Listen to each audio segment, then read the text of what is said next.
Bueno, recuerden que nosotros habíamos estado empezando a ver el rol de Iftag. Hemos visto cuando a Iftag lo fueron los ancianos a buscar para que los libere de alguna manera de los amonitas. Vamos a ver cómo Iftag reprocha justamente a los ancianos.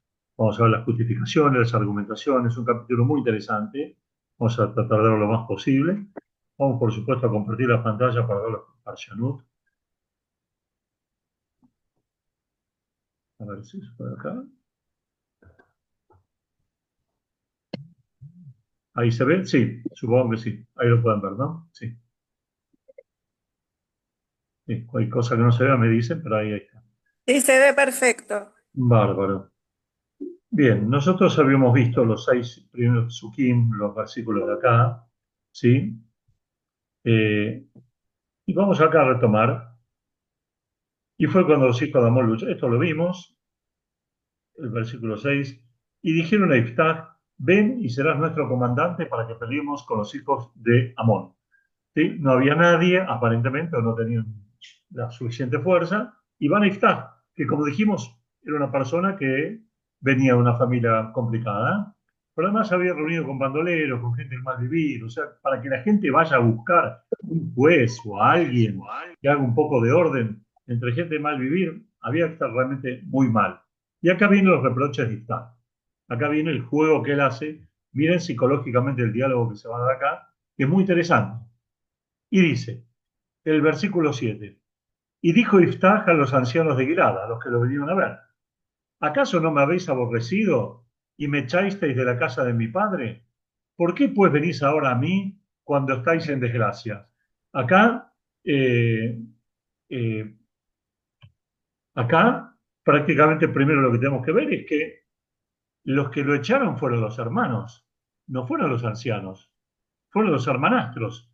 Sin embargo, él va un poco más allá y está quejándose a los ancianos de Gilad porque no hicieron nada cuando los hermanastros lo echan del pueblo, del barrio, de donde sea. ¿Sí? Eh, ¿Por qué pues venís a la otra opción que hay, que existe, la otra explicación también existente, que ahora lo vamos a ver, o ampliar, es el hecho que hayan ido los ancianos y también parte de los hermanos a buscarlo a Iftar, y por eso él hace estas preguntas retóricas, pues son básicamente retóricas. ¿Por qué pues venís ahora a mí cuando estás en desgracia? Es obvio, la pregunta es obvia y la respuesta también es natural. Vienen a vos porque no tienen a otra persona para que cumpla la función o el cargo. Vamos a ver acá rápidamente. Dice así, Iftag le responde en primer lugar recriminándole su deplorable actitud interesada. No es que acuden a él y le ofrecen ser su comandante, porque ven en él alguien importante y digno, sino que lo hacen porque están desesperados. Quieren que alguien los salve porque no tienen a quién recurrir, como recriminándoles que si hubieran venido en otra época de paz, cuando las cosas no eran tan apremiantes, tal vez los hubiera perdonado y aceptado disculpas. O sea, evidentemente Itzhak le molesta que hayan venido en este momento que no lo quieren elegir por lo que él es. ¿Sí? Básicamente acuden a él por desesperación. Pero por ser que no vienen producto de un arrepentimiento sincero y deseo de recomponer la injusticia de haberlo echado, buscando genuina fraternidad, es por eso que no está dispuesto a ayudarlos, como si se tratase de familiares o hermanos que se ayudan uno al otro sin recibir nada a cambio. En otras palabras, les está diciendo que no irá gratuitamente, no es un tema monetario, obvio, sino que les costará, deben convencerlo, ofreciéndole algo que lo estimule a ir, pues gratuitamente o por fraternidad no va a ir. ¿Sí? Esta es la posición de ego, de altura, que toma Iftag. Abarbanel comenta y dice que tal vez lo que decíamos antes, en la comitiva se encontraban algunos hermanastros. Por eso dice, ¿acaso no me habéis aborrecido y me echaste de la casa de mi padre? O como dijimos en el versículo 2, tal vez los ancianos de la ciudad fueron cómplices de haberlo echado o hicieron la vista gorda ante esa injusticia y por eso él está dolido. Iftag, por último acá en esta parte, le recrimina a los ancianos de Gilad algo similar a lo que Dios le dijo al pueblo de Israel, ¿sí? Que solo recurren a él, capítulo 10, cuando están en aprietos, pero si no, lo abandonan. Que esta es la queja que Dios tiene constantemente en la época de los jueces con el pueblo de Israel, que si no, van corriendo hacia la idolatría. Veamos el 8. Y dijeron los ancianos de Gilad a Iftach. Acá todo el diálogo está muy estructurado. Dijo Iftach y dijeron los ancianos. Muy dialogado está el texto acá. Por esto tornamos ahora a ti. Tornamos, volvimos, te subás, teóricamente. Para que vengas con nosotros y pelearás contra los hijos de Amón. Venís con nosotros, pero el que va a pelear sos vos. Vos buscás los soldados, vos buscás la gente, vos haces frente al enemigo y serás nuestro líder sobre todos los moradores de Gilad. ¿Cuál es el precio? ¿Cuál es la ganancia? Vas a ser líder, vas a ser el shofet, vas a ser juez, vas a tener poder. Eso es lo que le dicen, están rendidos, no tienen otra cosa para ofrecer. ¿Sí? Y dijo Iftach a los ancianos de Gilad, si me regresáis para que pelee contra los hijos de Amón y el Eterno os entregara delante de mí, ¿seré yo vuestro líder? Otra vez, casi una pregunta retórica, él está insistiendo. ¿Están convencidos ustedes de que yo voy a ser el líder que los va a gobernar? ¿Van a aceptarme básicamente tal cual como soy? ¿Va a quedar olvidado básicamente mi pasado? Es lo que parece preguntar acá Iftach. Y dice así, Abarbanel como Malvin explican que la respuesta de Iftach es de un tono sarcástico, como si le dijera, si yo los derroto, ¿seré vuestro líder? Seguro que así será. No preciso vuestra aprobación, pues así la costumbre, el que derrota a los enemigos se convierte en líder del pueblo, tal como le pasó a Guidón. Y también tu hijo y también tu nieto, claro, toda la herencia, pues nos has librado de la mano de Miriam. Lo que Iftach, eso con Guidón, lo que Iftach sugiere es que lo pongan como líder antes de la victoria, desde ese momento. Esa es la diferencia que hay en la pregunta. Y no solo después de la guerra. Él no acepta el premio para después, él quiere el premio antes y por eso quiere ser percibido como líder ahora. Otros comentaristas dicen que Guidón les repite para saber si entendieron bien las condiciones del trato. Son las dos opciones que hay. A mí me parece mejor la primera, es la más astuta, de parte de Guidón en este diálogo que tiene con ellos. Y dijeron los ancianos de Gilad, el Eterno sea testigo entre nosotros que tal como dices, así haremos. O sea que, fíjense, están invocando a Dios, ellos confirman las palabras de Iftach y aceptan que sea el líder desde ese momento, antes de la guerra, sometiéndose a ser castigados por Dios si no lo hicieran así. Es decir, que están totalmente sometidos al liderazgo de él. Ahora termina un poco el diálogo. Y fue Iftach con los ancianos de Gilad, y el pueblo lo puso como líder y comandante. Acá aparece una redundancia. Antes pedía ser comandante o líder, ahora aparece líder y comandante. Líder político o judicial y comandante militar. Y habló Iftach todas sus palabras delante del Eterno en Mitzpah. Mitzpah ya aparece en la época de Yoshua, en un lugar donde Yoshua concentró tropas para derrotar a cananeos, y también acá aparece el mismo lugar. Mitzpah es un campamento hebreo y Iftach fue delante de los soldados que iban a pelear contra Amón para presentarse ante ellos y para decirles, señores, yo soy vuestro líder que va a salir a pelear por ustedes. Y envió Iftach mensajeros al rey de los hijos de Amón diciendo, pero claro, antes de guerrear, Iftach va a ofrecer algún tipo de acuerdo o ver si realmente se rinde sin pelear. ¿Sí? ¿Qué tienes tú conmigo que has venido a guerrear contra mí en mi tierra? Acá vemos claramente, dice, Iftach manda mensajeros, pues actúa de la misma manera que lo hizo Moshe en el pasado. Iftach pretende evitar la guerra. En la Torah en Bamidbar se ve claramente que Sihón le quitó ese territorio al pueblo de Moab y no a Amón. Y es por eso que Iftach lo primero que quiere aclarar es que esas tierras no le pertenecen a Amón, sino que eran de Sihón. Y antes fueron de Moab, pero nunca fueron de Amón. O sea, se puede evitar la lucha. Asimismo, Iftach quiere demostrar al rey de Amón que no tiene ninguna causa ni motivo para comenzar una guerra contra Israel. Además, eso le serviría a Iftach para ganar tiempo y prepararse para la guerra. O sea, hay una doble acción. Por un lado diplomática, por otro lado hay una acción militar. La idea de que a la guerra hay que salir, pero tiene que preparar y conocer a los soldados. Iftach, desde el momento que fue erigido como líder, inmediatamente asume el cargo y ya se comporta como dirigente. Por eso dice que has venido a guerrear contra mí en mi tierra. ¿Sí? De alguna manera, Iftach toma ya este rol desafiante delante de los amonitas. Y dice así, un minutito, y el rey de los hijos de Amón respondió a los enviados de Iftach. Es el segundo diálogo de los tres diálogos que hay acá. en este capítulo. Porque Israel tomó mi tierra cuando subió a Egipto desde el río Arnón hasta el río Yabok y hasta el Jordán, por tanto devuélvanlas ahora en paz. Es algo relativo. Nosotros vemos acá que el pueblo de Israel había pasado por las tierras, eh, y lo dice acá. ¿Me has visto? Que me fui. ¿No? Muy largo no lo vamos a leer todo para no perder tiempo en cosas que quiero avanzar un poco más. Acá tenemos, y lo vemos, cuando subió de Egipto el rey de Amón, no ve a Dios en todo esto. No dice cuando Dios lo sacó de Egipto, sino que dice cuando subió de Egipto, es decir, que fue algo fortuito y natural que se debió solamente al pueblo de Israel. Por eso considera que puede enfrentar al pueblo de Israel, que el pueblo salió de casualidad, no salió por milagro. Es por eso que cuando Ifták le responde, ¿sí? Que si bien el versículo 16 continúa con la retórica del rey de Amón, Israel subió solo de Egipto, luego recalcará mucho que es Dios el que hace triunfar y heredar a Israel en el versículo 21. Pero Ifták lo ve de otra manera. Ifták lo ve con todas sus bajas condiciones morales, de todas maneras, por el hecho que la salida de los hebreos de Egipto fue un acto divino. Y entregó, no lo veía así Amón. Y entregó el eterno Dios de Israel a Sihón y todo su pueblo en la mano de Israel, etcétera. Dios de Israel desposeyó a los Emorim delante del pueblo de Israel, etcétera. Vemos claramente cómo Amón se desentendió de estos versículos. ¿Sí? E Iftach tornó a enviar otros enviados al rey de los hijos de Amón.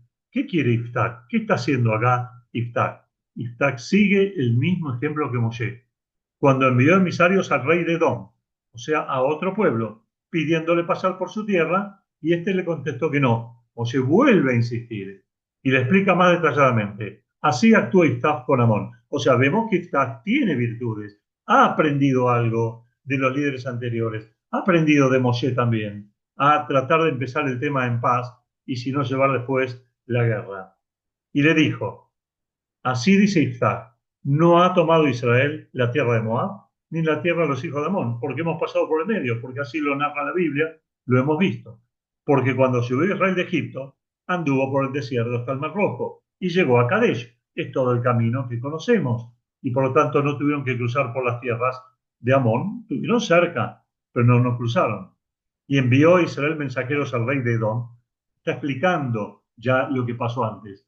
Ruégote me dejes pasar por tu tierra. Está reconstruyendo el texto bíblico, el texto de la Torá. Mas el rey de Edom no los escuchó y envió también al rey de Moab y tampoco lo dejó y se asentó Israel en Kadesh. Está recuperando parte de la historia de la argumentación. Y anduvo por el desierto, ¿sí? Todo esto ya lo hemos visto en Bamidbar y en Devarim. Y anduvo por el desierto, rodeó la tierra de Edom y la tierra de Moab, viniendo por el este de la tierra de Moab, y se asentó del otro lado del río Arnón, y no entraron por la frontera de Moab, porque el río Arnón es el límite de Moab. Ya no hubo intrusión, invasión, ocupación de ninguna tierra ni nada que se le parezca. Y envió mensajeros a Sihón, rey de Morim, rey de Heshbón, y le dijo a Israel, ruégote me deje pasar por tu tierra hasta mi lugar. Repito, todo esto lo que está reconstruyendo que hizo Moshe en su momento y lo está tomando como un ejemplo válido. Mas Sihón no confió en Israel para dejarlo pasar por su territorio, y juntó Sihón y todo su pueblo y acampó en Yatza y luchó contra Israel. Y entregó el eterno Dios de Israel a Sihón y a todo su pueblo de mano de Israel. Y los hirieron y poseyó Israel toda la tierra de Emorí que habitaban aquella tierra. Estamos hablando de lo que es del otro lado del río Jordán, una gran parte que estaba reservada a las 2,5 tribus que no quisieron cruzar el río Jordán.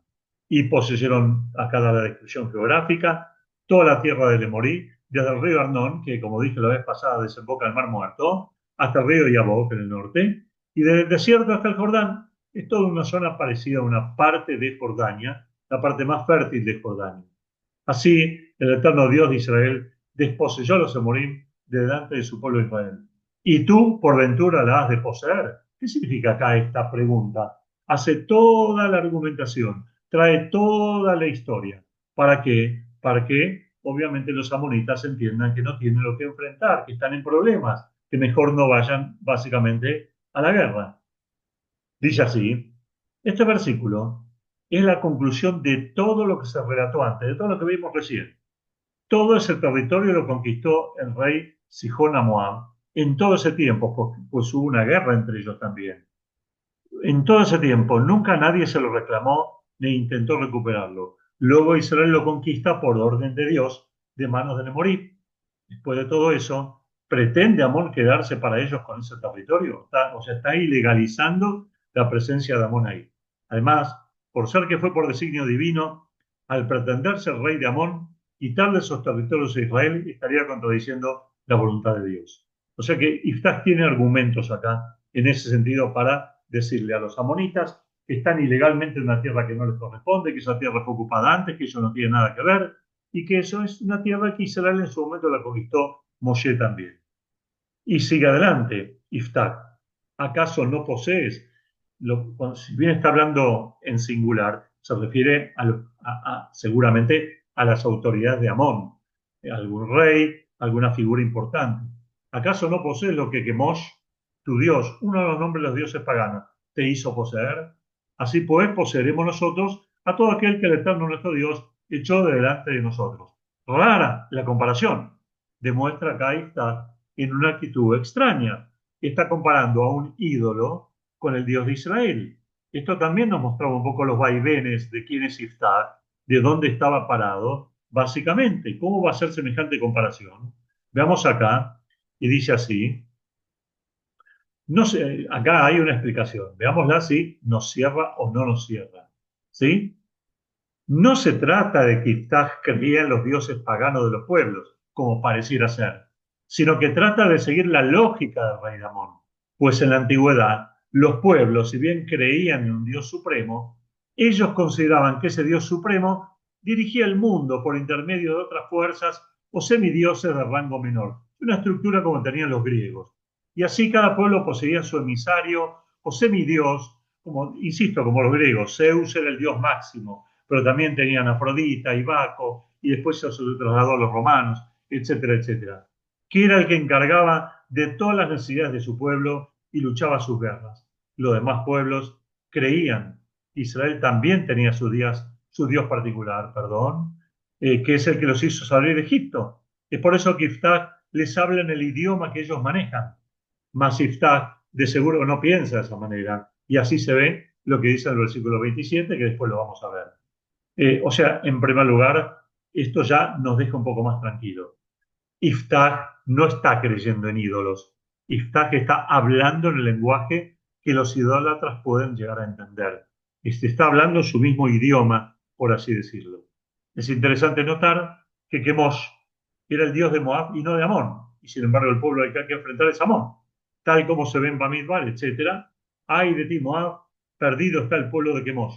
Si bien le está hablando a Amón, igual menciona a Chemosh, que era el dios de Moab, para recalcar aún más que ese era el territorio bajo la protección de ese dios, pues pertenecía a Moab y no a Amón.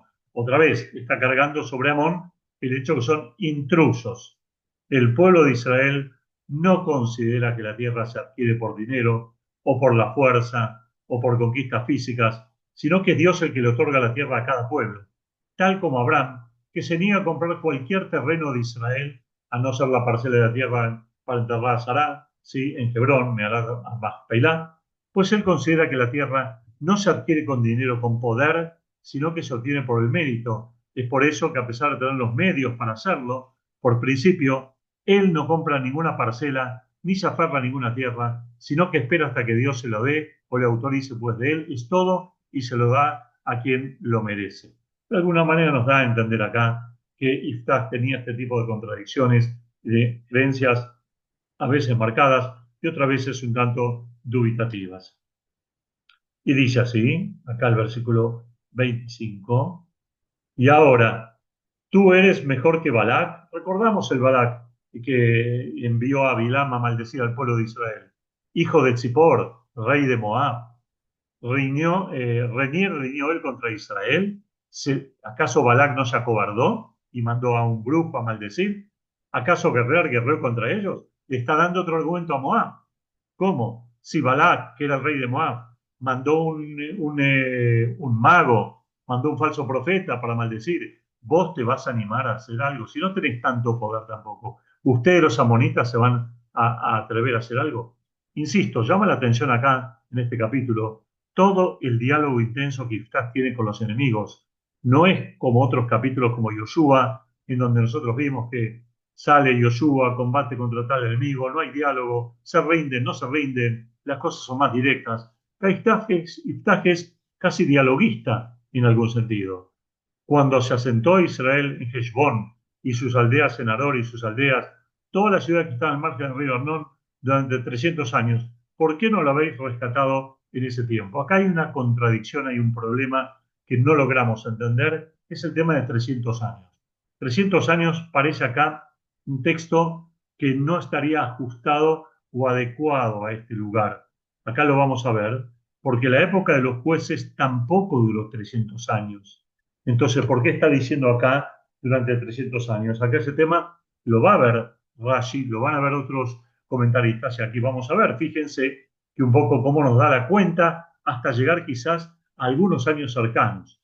Y dice así, durante 300 años, a ver, entendamos, con respecto a cómo se arriba a la cantidad de 300 años, tanto Rashi como Radak hacen la siguiente cuenta. Los años que estuvieron bajo Yoshua, 28. 28 años de dominio de Yoshua. Otniel ben Knas, que fue el primero de los jueces de la tribu de Yehudá, se mantuvo 40 años, incluyendo los 8 años de sometimiento de Kusham Rishataim, que lo hemos visto, rey de Aram Naharaim. Ehud ben Gera, que le seguiría, de Binyamin, se mantuvo 80 años, incluyendo los 18 de sometimiento del rey de Eglón. Hasta aquí tenemos 148 años de los 300. Barak, el juez que vendría después, de Naftalí, con Débora, etcétera, etcétera, se mantuvieron 40 años, con lo cual llegaríamos, incluyendo los 20 de sometimiento, hasta 188. Luego 7 años de sometimiento a Midian. ¿Sí? Gidón ben Yoash, de la tribu Menashe, se mantuvo en su cargo durante 40 años. Abimelech, que lo hemos visto, lo irregular que era, pero hasta 3 años. Hasta aquí, 238. Tola ben Púa, un juez menor, se mantuvo 23 años. Yair Aguiladí, algunos no lo hemos visto todavía, se mantuvo 22 años, más 18 años de sometimiento de Amón. Esto da un total de 300 años. O sea, desde el punto de vista de la cuenta de lo que es bíblicamente Shoftim, los números de 300 años dan, llevando en cuenta lo que Rashi ha comentado aquí. Ahora, históricamente, las cifras no terminan de cerrar, porque no parece haber sido tan largo el periodo de Shoftim. Muy bien, sigamos. Por tanto, yo no he pecado contra ti, mas tú obras mal en contra mío, guerreando contra mí. Sea el eterno juez hoy entre los hijos de Israel y los hijos de Amón. Pareciera que él quiere dar por sentado y por cerrado el diálogo. Vamos a ver qué dice acá. En resumen, fíjense los argumentos de Iftach que vamos a ver acá. ¿Qué argumenta Iftach inclusive para no salir a la guerra y quedarse con la tierra de Amón? Primero, que esa tierra en el pasado le perteneció a Moab y nunca a Amón. ¿Sí? Y que Israel cuando entró de Egipto no luchó contra Moab. Segundo, Israel evitó todo el territorio de Moab y dio vuelta para no pasar por su territorio. Y luchó sí contra Sihón. Tercero, no fue Israel el que quiso tomar la tierra de Sihón, sino que fue Dios el que le entregó la tierra de Morid. Esto puede parecer confuso, pero es un poco la cronología de los hechos y de los reyes que aparecen en el libro de Bamidbar y de Barim. El rey Balak, que reinaba sobre Moab, en esa época jamás le reclamó a Israel el territorio, solo mandó maldecirlos. Durante 300 años han demandado esa tierra, así que ya prescribió el derecho a poseerla. Son todos los argumentos que da de alguna manera Iftach para no llegar a un conflicto militar. Amón, que son descendientes de Lot, se comportan en forma muy desagradecida con los descendientes de Abraham, que fue el que crió y salvó a Lot. O sea, ya viene una cuestión de linaje, una cuestión de antigüedad, les está explicando de alguna manera Iftach. Sin embargo, ¿cuál va a ser la respuesta de Amón? La que está en el versículo 28. Mas el rey de los hijos de Amón no escuchó las palabras que Iftach le envió. O sea, todos tus argumentos muy bonitos, pero no nos interesa en absoluto. El rey de Amón ni siquiera escuchó a los mensajeros que Iftach le envió. pues él no consideraba a Iftach como líder e interlocutor del pueblo de Israel. Se ve que conocía de alguna manera que Iftach era parte de una banda de bandoleros. Por lo tanto, él no era nadie para dirigirse al rey de Amón y para que éste le preste atención. Es decir, directamente lo subestimaron. Y el Espíritu del Eterno, acá vemos y hablamos muchas veces de que hasta inclusive Dios de alguna manera apoya a personas tan mediocres como Iftach, como lo hizo con Elimelech también, por lo menos temporalmente, hasta que cumple su misión. No siempre, ¿sí? Y el Espíritu del Eterno fue sobre Iftach y pasó por Gilad y Menashe, y de allí pasó a Mitzpe Gilad, y de Mitzpe Gilad pasó a los hijos de Amón. O sea, empezó a mover su ejército básicamente para conquistar los territorios que está nombrando aquí. Vamos a ver acá, un minutito, ¿sí? Lo que habíamos comentado un poco, lo que es el espíritu, lo que es para Rambam, en Moreh Nebuchim, lo que es el Ruach Hashem, que es diferente de lo que es una nebuá, una profecía. Acá lo dice claramente. Allí dice que Ruach Hashem, el impulso divino, el espíritu divino, es cuando a un individuo lo invade una fuerza interior, como algo que se hubiera infiltrado dentro de él, y le hubiera sobrevenido una fuerza nueva que lo impulsa a obrar por la causa divina, por la justicia y la equidad, por una obra de bien grande y relevante. O sea, Iftach se siente como renacido. Si bien recalca Rambam, que ese estado no es un estado de profecía, eso es lo importante entender. Sin duda es el paso inicial hacia ella. Sobre este individuo se dice, el Espíritu del Eterno te ha revestido o que el Eterno está con él, u otras expresiones parecidas. O sea que acá entendemos claramente lo que es la idea del Espíritu del Eterno. Iftach, ahora vemos a la otra parte de la militar, no quiso quedarse a esperar el ataque del rey de Amón después de que le dio todos los argumentos, sino que inmediatamente se armó de valentía y coraje, inspirado por Dios, Ruach Hashem, y sale a armar su ejército, reclutar hombres, y lanza un ataque sorpresivo, preventivo, lo que sería la mejor defensa. Así, mientras el rey de Amón y su pueblo están en Gilad, como estaba al frente de Mitzpah, Iftach da toda una vuelta y se dirige al territorio de Amón, pero por atrás. Hay una técnica, como en su momento pareció usar también para conquistar la ciudad de Ai, como la que utilizó Yoshua, cerca de Rabat Amón. De esta forma atacó a las ciudades de Amón, mientras su rey estaba en la frontera de Israel. Cuando el enemigo se entera de esto, sale presuroso y desordenado a tratar de defender las ciudades que Iftach ya conquistó y caen ellos también prisioneros en sus manos. O sea, muy parecido a la conquista básicamente de Ai, lo que habíamos visto con Yoshua. Hay una trampa que tiende con una maniobra de retaguardia. Y dice así, y ahora empieza algo muy complicado, lo más complicado de este capítulo. Fíjense, Iftach hizo una promesa al Eterno, diciendo, si entregares a los hijos de Amón en mis manos, si me permitieras derrotar a los hijos de Amón, ¿sí? No vamos a ampliar acá en detalle para que no se nos haga tan largo, ¿sí? Pero vamos a ver acá el motivo por el cual Iftach decide hacer justo ahora una promesa a Dios, se debe a que en ese momento Iftach teme, pues la persona no hace una promesa sino cuando está atravesando por un momento de angustia. Y esto fue a causa de que pasar por todo el territorio de Gilad y reclutar hombres para la guerra, se da cuenta que no posee un gran ejército para enfrentar a Amón, que tampoco tenía una enormidad de soldados. No obstante, Amón estaba mejor organizado. Es por eso que Iftach teme por su vida y no está seguro de salir vivo de esta contienda. Y esto se ve claramente en el próximo versículo. Cuando volviere de los hijos de Amón en paz, ante esa situación, decide dirigirse a los y solicitar la ayuda de Dios.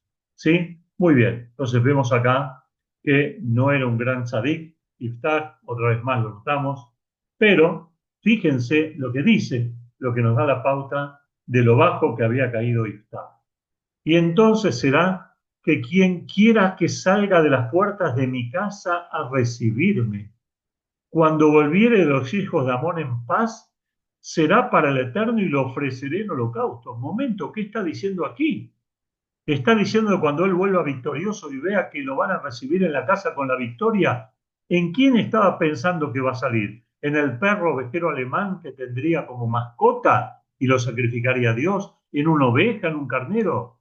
Saldría una hija, saldría quizá la esposa, y es capaz de matar a una persona para entregársela a Dios. Eso va reñido con los valores naturales del judaísmo, que está en contra del sacrificio humano. Hemos visto lo que pasó con Abraham y con Isaac, que Abraham estaba dispuesto por acto de fe a matar a Isaac, y sin embargo Dios lo impide, porque era probar hasta dónde iba a llegar la emuná y la fe de Abraham hasta el día de hoy. Pero Isaac evidentemente es mucho más mediocre y no está obviamente a la altura de lo que se le pide. Veamos acá, y acá dice: entonces será que quien quiera que salga de las puertas de mi casa, y esto le dijimos, se refiere a que lo primero que vea de sus pertenencias, pero tiene que ser algo móvil, lo ofrecería a Dios. Si fuera ganado o cualquier otra cosa apropiada para ser llevada como ofrenda a Dios, entonces lo sacrificaría a Dios. De lo contrario, si es algo que no se puede llevar al altar, entonces haría que se dedique íntegramente a Dios. Y acá es donde hay una diferenciación. Aparentemente Isaac, en el momento que hizo la promesa a Dios, era consciente que tal vez sea su hija la que salga, pues como veremos en el capítulo, en el versículo 34, en 3 versículos, él no tenía otros hijos fuera de ella, pero tal vez inmerso en el temor y la angustia de ese momento, no reparó en ese detalle. O sea, ¿qué está diciendo acá? Básicamente, si sale ganado, no hay problema. Si sale un animal, no hay problema. Ahora, ¿qué pasa si sale mi hija? No, no la voy a sacrificar a Dios. No la voy a matar, pero sí voy a hacer algo Y para el que día de ella... la guerra victoriosa, el primero que saliera de su casa a recibirlo, lo daría como ofrenda, holocausto a Dios. Claro, claro, La claro, hija, claro, lo y él está diciendo sabía que directamente. era la única hija que tenía. No te escucho bien, Ana, no se escucha bien. No te pude escuchar bien lo último. Perdón, perdón, nada, estaba repitiendo en voz alta lo que dijiste. Ok, ok. Entonces vemos que acá está, se desdobla de alguna manera. O sea, por un lado, digamos, tiene ese espíritu de decir, bueno, lo primero que salga lo ofrezco a Dios. Es una barbaridad. Después se da cuenta que puede ser su hija la que sale. Entonces él no va a matar a su hija. Y por lo tanto lo que va a decir, bueno, no, matar no la voy a matar, pero de alguna manera voy a hacer que ella sea entregada a Dios en el servicio divino. Después veremos qué significa esto, pero por el momento, aquellos que siempre pensaron que Isaac iba a sacrificar y matar a su hija, acá tienen otra respuesta. No la iba a matar, no la quería matar, pero el solo hecho que lo haya anunciado demostró el carácter imprudente completamente de él. No se hace este tipo de promesas, este tipo de nedarim. Y lo ofreceré en holocausto, en hebreo especifica que lo brindará como ofrenda, o la holocausto. Esta era una ofrenda que se consumía completamente en el altar, era toda para Dios, y los sacerdotes o el ofrendante no tenían ningún provecho de ese sacrificio. Es por eso que Radak dice que posteriormente, cuando su hija sea la que salga, lo que hará Isaac será confinarla, entregarla a Dios, pero no sacrificarla, no quemarla, apartada de todo y de todos, como si fuera una monja. Nezirá, algo extraño en el judaísmo, para que nadie tenga provecho de ella, que nadie se case con ella y que sea íntegramente para Dios. Es una idea completamente extraña al judaísmo. Y sin embargo, Isaac la toma como algo natural para zafar de la promesa que hizo con anterioridad, que se dio cuenta que metió la pata hasta el caracú, porque no midió que podía ser su hija o su esposa la que salieran cuando él viniera triunfador, todo alegre del combate. Y ahora no sabe cómo remediarlo. Entonces, ¿cómo lo remedia? Entregando a su hija, no casándose su hija más, no teniendo familia. Algo raro, extraño, repito, que no vamos a notar en el pueblo de Israel. En la Torah nos habla del Nazir, como Shimshon, como alguien que era apartado, como se apartaba de cierta cosa, que muy pronto lo vamos a ver, pero no nos habla de una Nezirá, de una mujer que hace semejante promesa y que de repente va a sacrificarse en todo y no va a casarse nunca más. Esto es rarísimo y es totalmente antijudaico. Y sigue así. Y los hijos, perdón, y los hirió desde Aroer hasta llegar a Minit, 20 ciudades, y hasta Abel Caraín, un muy duro golpe. Así fueron sometidos los hijos de Amón, delante de los hijos de Israel. Cuando dice sometidos, obviamente se refiere a una cuestión claramente económica. Fueron derrotados y sometidos significa que tuvieron que pagar impuestos. Como le pasaba también a Israel cuando era, en algún momento ya lo hemos visto con Shem o en otras ciudades, que era tributario directamente del pueblo que lo dominaba. Y vino Iftach a Mitzpah, a su casa, se ve que vivía cerca del campo de batalla. Y aquí que su hija le salió a su encuentro con panderetas y danzas. Nos hace parecer a Miriam cuando cantaba con panderetas y danzas cuando se produjo el milagro del cruce del Mar Rojo. Y ella era su única hija. No tenía el otro hijo ni hija. Acá se pone más dramática la cuestión, porque está aclarando que la magnitud de lo que prometió Iftach era tremendo. Acá lo dice claramente. Eh, una vez finalizada la guerra, Iftach se dirige a su casa y podríamos imaginarnos su corazón perturbado y temeroso por saber quién saldría de su casa a recibirlo, pues recordaba perfectamente su promesa. No vio digno ni apropiado enviar a alguien a advertir que no saliera nadie de su casa, pues él era una persona íntegra y consideraba que hacer semejante cosa era engañar a Dios. Claro que era engañarlo. Su hija le salió a su encuentro con panderetas y danzas, que es la misma frase que dijimos de Miriam, lo acabamos de decir, la misma frase exactamente. Y ella era su única hija, y no tenía él otro hijo ni hija, y hay quienes opinan como Radak, que la hija de Iftach no tenía aún hijos, pues como dice el versículo 39, ella nunca conoció varón, más adelante. O sea, la abstinencia de formar una familia. Otros explican el versículo en forma literal y dicen que el agregado, y ella era su única hija, no tenía él otro hijo ni hija, significa que de él no tenía ninguna otra fuera de ella, pero su esposa sí tenía otros hijos e hijas de un matrimonio anterior. Digamos, es un comentario, una infidencia, como que aparentemente Iftach podía estar casado en segundas nupcias y que fueron creados por Iftach en su casa como si fueran propios, pero en realidad no eran de él, la única que realmente era su propia hija era esta. Esto también explicaría por qué Iftach tuvo la liviandad de decir que el primero que salga iba a ser sacrificado. Quizá le saldría un hijastro de él. Entonces, bueno, es un hijastro, mala suerte, pero salió la hija para mala suerte de él, ¿sí? Y ocurrió que cuando él la vio, desgarró su ropa, se dio cuenta, al desgarrar las ropas en el judaísmo, sabemos que es un signo de duelo, sabemos también que significa un desgarramiento interno profundo en el alma de la persona, diciendo, ay de mí, pobre mi hija,